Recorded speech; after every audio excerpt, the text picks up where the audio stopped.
9 জিলহজ ফজর নামাজ থেকে নিয়ে 13ই জিলহজ আসর পর্যন্ত মোট 23 উক্ত নামাজের পরে পড়ি একবার মহব্বতে আল্লাহু আকবার, আল্লাহু আকবার, লা ইলাহা ইল্লাল্লাহু ওয়াল্লাহু আকবার।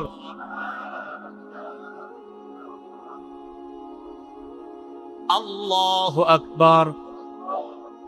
কি বলছি বুঝে আসছে? লা ইলাহা ইল্লাল্লাহু ওয়াল্লাহু আকবার, আল্লাহু আকবার ওয়ালিল্লাহিল হামদ। আল্লাহু আকবার, আল্লাহু আকবার, লা ইলাহা ইল্লাল্লাহু ওয়াল্লাহু আকবার, আল্লাহু আকবার ওয়ালিল্লাহিল হামদ। 9 জিলহজ ফজর থেকে নিয়ে 13ই জিলহজ আসর পর্যন্ত পুরুষরা উচ্চ আওয়াজে একবার, নারীরা নিম্ন আওয়াজে একবার পাঠ করবে।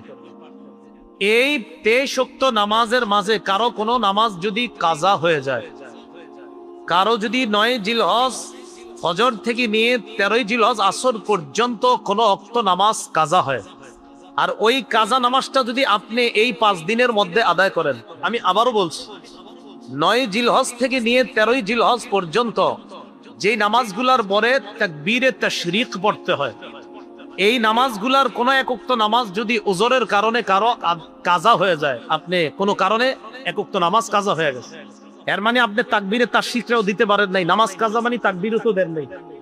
এখন যদি এই 5 দিনের মধ্যে আপনি তাকবীরে তাশরিকের দিনগুলা চলার মধ্যেই যদি ওই উক্ত নামাজের কাজাটা পড়েন, তাহলে কাজা নামাজের পরে এই তাকবীরটাও পড়তে হবে। আল্লাহ জানে বুঝছেন নি সবাই? আমি আশাবাদী বুঝছেন। এরপরে দৃষ্টান্ত দিই।